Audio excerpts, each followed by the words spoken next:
Hi YouTube, it's Raj here from IfYouAsk. It's March 2020 and this is my budget Skullbriar the Walking Grave black-green commander EDH deck. It's probably power level 4, 5 or 6, so it's a casual play. And here we go. Commander is obviously Skullbriar, based around his ability to get counters when he does any damage which goes combat damage on a player, and the counters remain when the Skullbriar returns to the command zone. So it's good. It's a good little player. Good little card even. Let's have a look. So we have Swiftfoot Boots, Hexproof and Haste, nice and cheap to cast, cheap to equip, and Hexproof, that's the main feature for this we're using it for. We've got a black-green Checkland, Sakura Tribe Elder for some ramp, Blessings of Nature to hopefully miracle out and put 4 counters on Skullbriar, or with some of the other cards in the deck that could be 5 or it could even be 8. Basic land, some more tokens or more counters going on to Skullbriar, so cheap to cast, cheap to cost, cheap to equip, and we put it onto Skullbriar. With this Eternal Thirst we get lifelink, and whenever a creature dies or from any opponent we get a 1/1 counter on it. So in EDH, in our pod, we play 3, 4 or 5 player, so there's generally creatures dying. Rogue's Passage, this is pretty cool. It's expensive to use but makes it unblockable, so we get Skullbriaring every turn. If you've got Hexproof on Skullbriar and you've got Rogue's Passage, then that's quite nice. Forced Adaptation, cheap enchantment, every turn it gets bigger. Basic land. Feast on the Fallen, beginning of each upkeep, if an opponent lost life, last turn put a 1/1 counter on target creature you control, so we'll put it on Skullbriar. Bit of protection for Skullbriar, gets indestructible. Basic land. Shape of the Wittigo, 6 counters on it, yeah, solid. Hot Soup, almost feels like an uncard.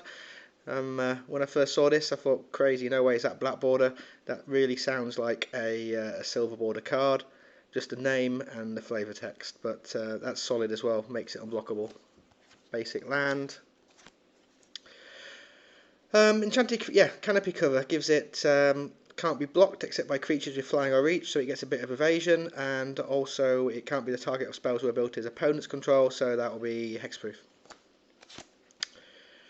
Rishkar's Expertise, draw cards equal to the greatest power among creatures you control.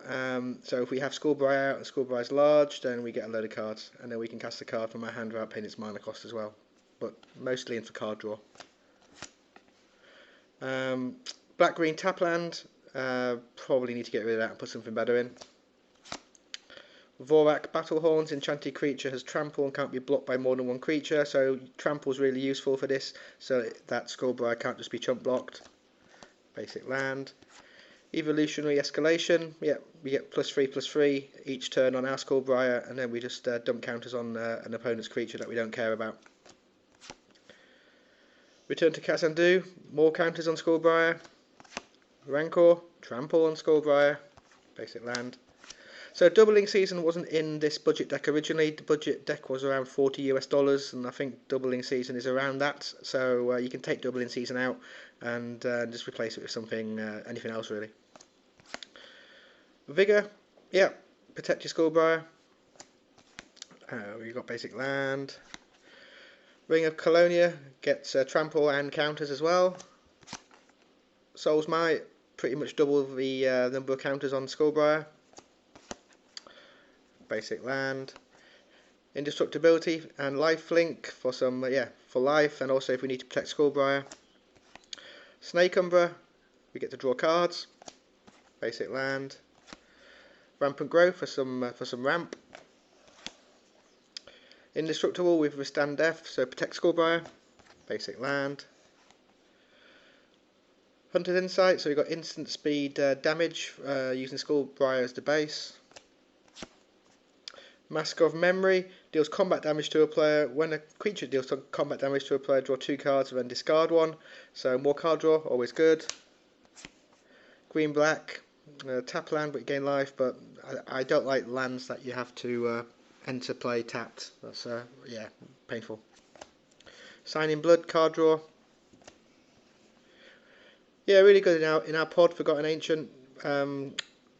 Yeah, it gets big whenever any player casts a spell, and if you're playing 3, 4, 5 players plus, then it gets loads of counters. So this gets big quick, and then you can just dump them onto something else. So we will put them onto Skullbriar.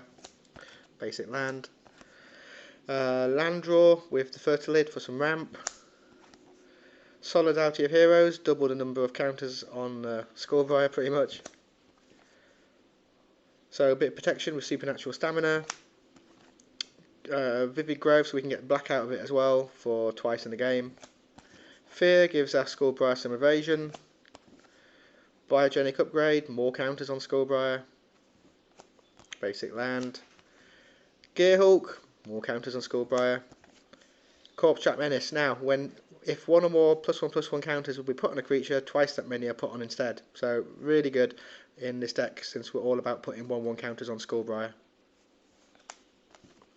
Elvish Rejuvenator, more land ramp, basic land, bit of removal and some ramp for us. Death Sprout. Farhaven Elf will be some ramp. What have we got here? Destined and Lead. I nearly said lead then, but Destined, so it gets some indestructibility, and then all you can do Lead and make everyone block it. Basic land. Putrefy, Artifact or creature removal. Rex Sage, so we've got Artifact or enchantment removal. Basic land. Unspeakable Symbol. Now this is interesting, because if we have the right support cards out, we can get sometimes we can even get 1/1 for pay life to get counters on. So if you have Doubling Season out, and if you've got various Corpse Trap Menace, things like that, you can dump your life into your Skullbriar. Golgari Charm. Destroy enchantments, regenerate Skullbriar, or kill loads of tokens, kill loads of 1/1s. Basic land. Wasteland for removal. In our pod it's normally used for Maze of Ith removal. That really hurts if you don't have hexproof on your Skullbriar. Predatory Hunger gets Skullbriar bigger. Ranger's Guile gives it hexproof. Basic land. Winding Constrictor, another token buff. If one or more counters will be placed on a creature you control, that many counters +1 are placed on it instead. So that's quite nice as well. Basic land. Prowler's Helm gives it some evasion, makes it so that it can't be blocked except by walls. Basic land. Gives it Death Touch and Lifelink. Lifelink's nice if you're getting lamped on. Loxodon Warhammer, Trample Lifelink, so this is in pretty much for Trample. The Lifelink and the power buff is a good bonus. Basic land, basic land. Suspicious Bookcase for more evasion. Hunger of the Howl Pack, more counters. Basic land, black-green land. Key to the City, so it's card draw and also gives it evasion. Ring of Zathrid gives it regenerate and also increases the counters on it, so that's always good. Spider Umber Totem Armor, that's what it's pretty much in for. Reach is a nice bonus in case the opponent's got big flyers, but generally you're just concerned with getting in with the Skullbriar every turn. Totem Armor gives it some protection. Vivid Marsh, so we can get black out of it. Harmonise for card draw, basic land. Casualties of War, really good. Yeah, just really good for just changing the play state of the board. Alpha Authority, hexproof, that's really good value. Basic land. Peer, another one of the one that increases the number of counters. You get number of counters +1 whenever counters go on.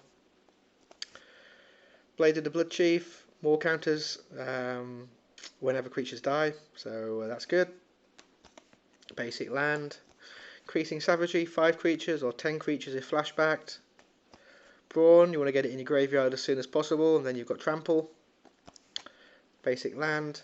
Ordeal of Nelia, so that's buff and it's also ramp, so that's really good if you get that out early on. Read the Bones for card draw. And the last card, Underwhelming, is a basic land. So there we go, that's my Skullbriar deck. And yeah, nice budget deck, really fun to play. and yeah, in casual power levels 4, 5, or 6, you can win. We had several wins with Skullbriar, and it's a fairly fast deck because the casting cost is only 2, so you get it out second turn consistently, and it's got haste as well, so it comes out second turn, starts hitting, and once those counters get on it, they stay on it. So yeah, a really nice cheap commander. Thank you for watching, and please like and subscribe for more content. If you've got any comments or you think there's some cards that this deck would need, please add in the comments, and if you want any requests for future content, just put it in the comments, and if I've got the cards, I'll do a video on it. Bye for now.